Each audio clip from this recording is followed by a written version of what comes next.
Hi, everyone, and welcome back to Senior and Living Today. I just want to have a quick conversation with you today about something that we discussed before, but we didn't really discuss it in detail. So, before we had mentioned the importance of having life insurance and the importance of having your life insurance separate from your work insurance. If you get laid off, terminated, fired, whatever you want to call it, pick another employer, then what happens is your life insurance with that employer ends and your life insurance with your new employer begins. If you are unemployed, then you have no life insurance through that employer. You would have to solicit a new policy. Some require a physical, some do not. And of course, each year you get older, the policy is more expensive. So it might be a good idea to have a policy separate from your employer that you maintain over the years so that your rate is not going up based on your age. Get it at the youngest age possible and keep feeding that policy. So, not only is it important for you to have the policy, but it's pretty important that the people that you care about know where the policy is, know who the policy is through, and know what the policy covers. Um, this is important because if something happens to you, most people that you will have put in charge of handling your affairs will be upset, they'll be confused, they'll be discombobulated, they'll be not thinking clearly, and they're trying to figure out what to do and what you have already set in place. So, for example, if you have this policy and you tell your sister, my policy is for this, it's kept here, it's in this folder, it's in this drawer, it's in this safe, whatever, and then you move, where's the policy now? You moved 3 years ago. Where's the policy now? Is it still in the closet? Is it in the drawer? Is it in the safe down the hall? Is it in the basement?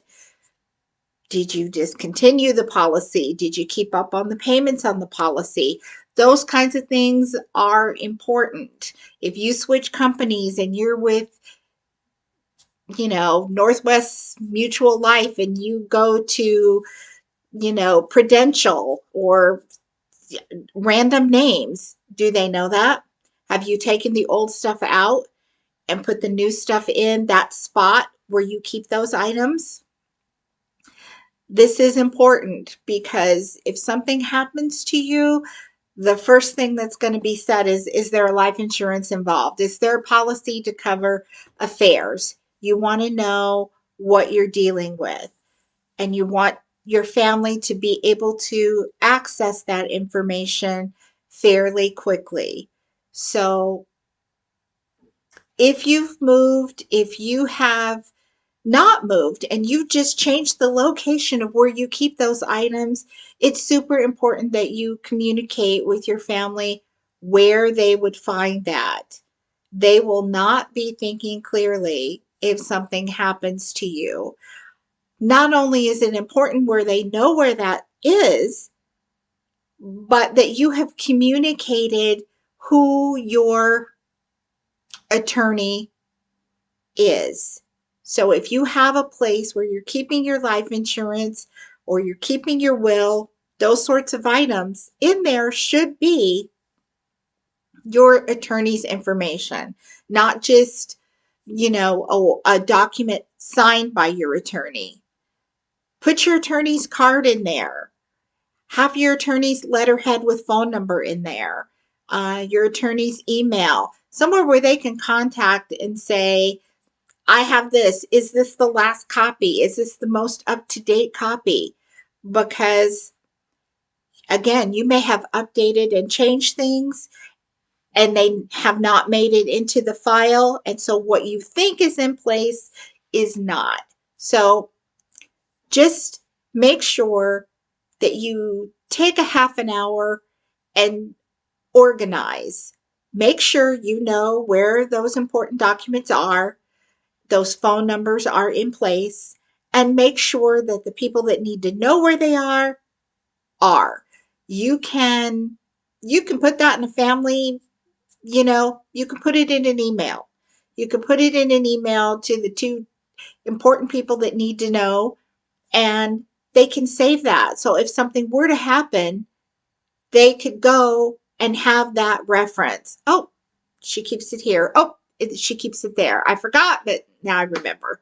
That's where it is. So it's very important. And it's not something, again, this channel offers advice. It's called Senior and Living Today, but all of us that are senior and living today know people that are younger than us, and this stuff applies.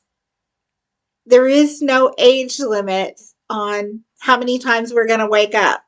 So share the information with the people in your family that need to know, or if they're not family, your close people, so that you can reduce their stress some. Every little bit helps. So I hope this has been a good reminder for you. I hope you share this information with other people. Please like and subscribe, and I'll see you next time on Senior and Living Today. Bye bye.